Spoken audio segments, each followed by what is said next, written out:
যেদিন স্বামী স্ত্রীকে চিনবে না, স্ত্রী স্বামীকে দেখে পালিয়ে যাবে, বন্ধু বন্ধুরে চিনবে না, পীর সাহেব মুরিদরে চিনবে না, মুরিদ পীর সাহেবরে চিনবে না, দলের কর্মী তার নেতারে চিনবে না, নেতা তার কর্মীরে চিনবে না, বন্ধু বন্ধুরে দেখে পালাবে। এই কঠিন মুহূর্তে সূর্যটা মাথার কাছে চলে আসবে, জমিনটা তামার জমিন হবে, আজকের জমিনের মতো নয়।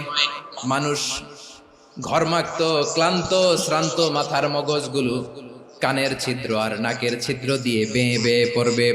বিশ্বনবী ফরমান, কিয়ামতের ওই কঠিন ময়দানে 7 শ্রেণীর ব্যক্তিকে রব্বুল আলামিন তার আরশের নিচে ছায়া দিবেন।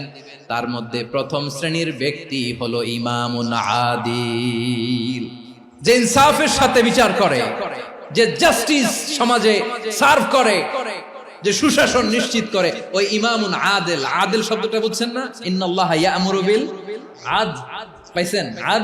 আদিল। 7 শ্রেণীর ব্যক্তিকে আল্লাহ তাআলা সুশীতল আরশের নিচে ছায়া দিবেন, যেদিন তার দেয়া ছায়া ছাড়া কোনো ছায়া থাকবে না। এর প্রথম হচ্ছে ইমামুন আদিল, ন্যায়পরায়ণ শাসক। চিল্লায় বলেন সুবহানাল্লাহ। আবার বিশ্বনবী বললেন, ইন্নাল মুকসিতিনা ইনদাল্লাহি আলা মানাবিরা মিন নূর আন ইয়ামিনির রহমান। কিয়ামতের দিন যারা ন্যায়পরায়ণ হিসেবে আল্লাহর সামনে দাঁড়াবে, কিয়ামতের দিন রব্বুল আলামিন তার আরশের ডান দিকে ওই ন্যায়পরায়ণ লোকদের জন্য আরশের ডান দিকে একটা নূরের মিম্বারে তাদেরকে বসার সুযোগ করে দিবে। আল্লাহর আরশের ডান দিকে ন্যায়পরায়ণ লোকদের জন্য আল্লাহ তাআলা নূরের মিম্বার বানাবে। 4টে কেন কথা মনে করেছেন? আল আদাল, জাস্টিস। ইন্নাল্লাহা ইয়া'মুরু বিল আদল। আল্লাহ তাআলা এই আদালতের নির্দেশনা দেন, সুবিচার, সুশাসন। প্রিয় ভাইয়েরা, এটা আমরা বাংলাদেশে চাই কি চাই না? এই যে অরাজকতা, এই যে অন্যায়, এই যে জুলুম, এই যে ইনকনসিস্টেন্সি, সমাজের অসঙ্গতির প্রধান কারণ জাস্টিস নাই, সুবিচার নাই, সুশাসন নাই। শেষবারের মতো আওয়াজ করে বলেন তো, আমরা বাংলাদেশে আদল চাই কি চাই না? তাহলে প্রথম নির্দেশনা শেষ, আল্লাহ তাআলা তোমাদেরকে আদলের আদেশ দেন। এরপরে আল্লাহ বললেন, আমি তোমাদেরকে ইহসানের আদেশ দেই। ইন্নাল্লাহা ইয়া'মুরু বিল আদলি ওয়াল ইহসান। আমি তোমাদেরকে যেমনি আদলের নির্দেশনা দেই, তেমনি ভাবে তোমাদেরকে ইহসানের নির্দেশনা দেই। ইহসান, আওয়াজ করে সবাই বলেন তো ইহসান। ইহসান মানে কারো প্রতি সফট হার্টেড হওয়া, মহানুভব হওয়া, অনুগ্রহ পরায়ণ হওয়া, অনুগ্রহশীল হওয়া, একে অপরের প্রতি দয়াদ্র হওয়া। একে অপরের প্রতি দয়াদ্র, অনুগ্রহশীল হওয়া ছাড়া মানবিক সমাজ কশিনকালেও গঠন করা সম্ভব না। প্রিয় ভাইয়েরা, সুন্দর আচরণ দিয়ে, ইহসান দিয়ে যা জয় করা যায়, নরম আচরণ দিয়ে যেটা অর্জন করা যায়, কঠোরতা দিয়ে সেটা পারা যায় না। বিষ্ণু ঈসা ইসলাম ইহসান দিয়ে, কোমল আচরণ দিয়ে, তার অনুগ্রহ দিয়ে তিনি অনেক কাফিরের হৃদয়কে জয় করে ফেলেছেন। সাইয়েদনা সুমামা ইবনে উসাল রাদিয়াল্লাহু তাআলা আনহুর কথা মনে পড়ে যায়। তিনি ছিলেন ইয়ামামার বাদশা। মদিনাতে বিশ্বনবীকে হত্যা করার নিয়তে এসেছিলেন, গোপনে গোপনে বিশ্বনবীকে হত্যা করে আবার ইয়ামামাতে তিনি ফিরে যাবেন। কিন্তু কি অবাক করা কাণ্ড, হত্যা করতে পারে নাই, সাহাবাদের হাতে তিনি ধরা পড়ে গেলেন। সাইয়েদনা সুমামা ইবনে উসাল রাদিয়াল্লাহু তাআলা আনহু হত্যার নিয়তে আসলেন, কিন্তু হত্যা করতে পারলেন না। সাহাবারা ওনাকে ধরে ফেললেন, ধরে মসজিদে নববীর পিলারের মধ্যে বেঁধে রাখলেন। সুমামা ইবনে উসাল, সিরাত থেকে শুনে, সিরাত থেকে শোনাচ্ছি, রাদিয়াল্লাহু তাআলা আনহু ইয়ামামার অধিপতি ছিলেন। বিশ্বনবীকে হত্যার জন্য আসছেন, ধরা পড়ে গেছেন, এখন মসজিদে নববীতে বেঁধে রাখছে, তার মানে বন্দী। এখন স্ট্যাটাস কি? বন্দী, ক্যাপটিভ। তো বিষ্ণু ঈসা ইসলাম সাহাবাদেরকে বললেন, তার খোঁজ খবর নিও, সুমামা ইবনে উসালের খোঁজ খবর নিও। সাহাবারা বলেন, ইয়া রাসূলুল্লাহ, আপনাকে হত্যা করতে এসেছে, তার তো কঠিন ক্যাপিটাল পানিশমেন্ট হওয়া দরকার, কঠিন শাস্তি হওয়া দরকার। বিশ্বনবী বললেন, না, আমি যেটা জানি তোমরা সেটা জানো না, তোমরা সুমামার সাথে ভালো আচরণ করো। বিশ্বনবী সুমামার কাছে গেলেন। প্রথম দিন যে তিনি কালেমার দাওয়াত দিলেন, ইমানের দাওয়াত দিলেন, ইসলামের দাওয়াত দিলেন, রিসালাতের দাওয়াত দিলেন, আখিরাতের দাওয়াত দিলেন। পরের দিন যে বিশ্বনবী সালাতের দাওয়াত দিলেন, যাকাতের দাওয়াত দিলেন, ইসলাম কি, কিভাবে, কেমন করে পালন করতে হয় চমৎকার আর্টিকুলেট করতে শুরু করলেন। তন্ময় হয়ে সুমামা ইবনে উসাল রাদিয়াল্লাহু তাআলা আনহু বিশ্বনবীর কথাগুলো শুনতে আরম্ভ করলো।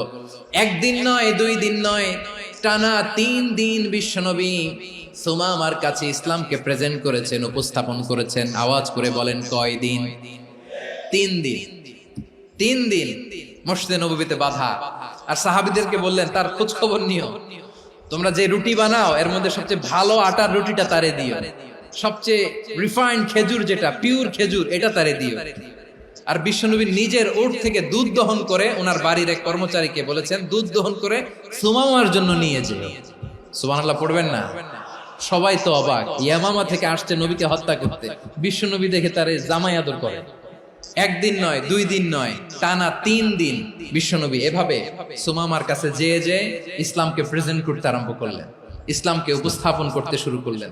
আর তাকে চমৎকার এন্টারটেইনমেন্ট, আপ্যায়ন দিতে আরম্ভ করলেন। টানা 3 দিন যখন ইসলামের দ্য বিউটিজ অফ ইসলাম, ইসলামের সুমহান বাণী, সৌন্দর্য তার কাছে উপস্থাপন শেষ, তাকে আপ্যায়ন শেষ, বিশ্বনবী বললেন সাহাবাদেরকে, যাও এবার সুমামার হাতের পায়ের রশি দুটো খুলে দাও।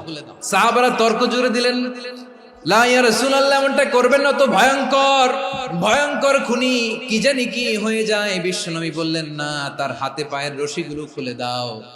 সাহাবারা বিশ্বনবীর কথা মতো তার হাতে পায়ের রশিগুলো খুলে দিল। সুমামা মুহূর্তের মধ্যে মসজিদে নববী থেকে বের হয়, ইয়ামামায় ফিরে না যে মসজিদে নববীর পাশে একটা খেজুর বাগান ছিল, সেখানে চলে গেলেন। সেখানে একটা ছোট্ট কুয়া ছিল, কুয়ার পানি দিয়ে তিনি গোসল করলেন। সুবহানাল্লাহ পড়েন। কুয়ার পানি দিয়ে গোসল করে মসজিদে নববীর সামনে এসে বিশ্বনবী এবং সাহাবাদের সামনে দাঁড়িয়ে সাব্বাবা উঁচু করে বললেন, আশহাদু আল্লা ইলাহা ইল্লাল্লাহ ওয়া আশহাদু আন্না মুহাম্মাদান আবদুহু ওয়া রাসূলুহু। আমি সাক্ষ্য দিচ্ছি আল্লাহ ছাড়া কোনো ইলাহ নাই, আর মুহাম্মদ আল্লাহ তাআলার প্রেরিত বান্দা এবং রাসূল। প্রিয় ভাইয়েরা, ইহসান দিয়ে যা জয় করা যায়, কঠোরতা দিয়ে সেটা কঠিনকালেও জয় করা যায় না। আওয়াজ করে বলেন, ঠিক কি না? এবার সুমামা দাঁড়িয়ে বলে, ওগো নবী, আমি তো কালিমা পড়ে মুসলমান হয়ে গেলাম, এবার শোনেন, এই মুহূর্তের আগে আপনার চেহারার চাইতে নিকৃষ্ট কোনো চেহারা আমার কাছে ছিল না, কিন্তু শাহাদা পাঠ করার পরে আপনার চেহারার চাইতে উত্তম শ্রেষ্ঠ কোনো চেহারা আমার কাছে আর নাই। ও নবী, আজকের দিনের আগে ইসলাম ধর্মের চেয়ে নিকৃষ্ট অপছন্দনীয় কোনো ধর্ম আমার কাছে ছিল না, কিন্তু এই মুহূর্ত থেকে ইসলামের চেয়ে সেরা শ্রেষ্ঠ পছন্দনীয় কোনো ধর্ম আমার কাছে নাই। নবী গো, আজকের দিনের আগে মদিনার চাইতে অপছন্দনীয় নিকৃষ্ট কোনো শহর আমার কাছে ছিল না, কিন্তু এই মুহূর্তের পর থেকে মদিনার চাইতে কোনো শ্রেষ্ঠ শহর আমার জানা নাই। সে ছিল গমের বড় ডিলার, গম বেচতো। কি বেচতো? তার গম কিনে মক্কার লোকেরা রুটি খাইতো। সে ঘোষণা দিল, আজকে থেকে মক্কাবাসীদের জন্য সব গম আমি হারাম করে দিলাম, মক্কাবাসী এখন না খেয়ে মরে। সুবহানাল্লাহ পড়বেন না? মক্কাবাসী বিশ্বনবীর কাছে আসলেন, এসে বললেন, মুহাম্মদ, আমরা তো তোমার ভাই, তোমার চাচা, তোমার ভাতিজা, তোমার আত্মীয়, তুমি সুমামারে বলো সে যেন আবার গমের সাপ্লাই মক্কার জন্য অনুমতি দিয়ে দেয়। বিশ্বনবীর অনুমতি ক্রমে সুমামা আবার মক্কাতে গম পাঠাতে শুরু করলো। পড়েন সুবহানাল্লাহ। ইহসান, ইহসান দিয়ে আপনি যেটা জয় করতে পারবেন, you can win the heart of your enemies.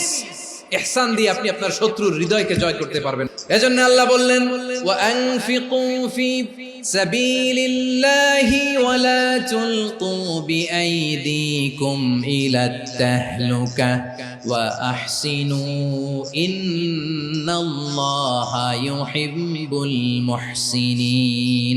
তোমরা আল্লাহর রাস্তায় দান করবে আর নিজেরা নিজেদেরকে ধ্বংসের হাতে ঠেলে দিও না। তোমরা একে অপরের প্রতি ইহসান করবে, কারণ ইহসানকারীদেরকে আল্লাহ বড্ড ভালোবাসেন। সুবহানাল্লাহ পড়েন।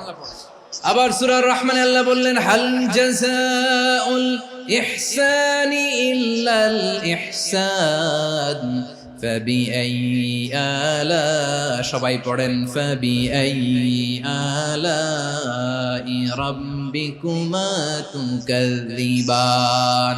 ইহসানের প্রতিদান হিসেবে ইহসানি হয়। বিশ্বনবী সুমামার প্রতি যেমন ইহসান করেছেন, সুমামাও ঠিক তেমন ইহসান ফিরিয়ে দিয়েছে। ঠিক কিনা বলেন? তাহলে এক নম্বরে হচ্ছে আদ, ন্যায় বিচার। দুই নম্বরে সবাই বলেন ইহসান, সদাচরণ। ইহসান দুই ধরনের প্রিয় ভাইরা, ইহসান ফিল ইবাদা, ইহসান ফিল মুআমালা।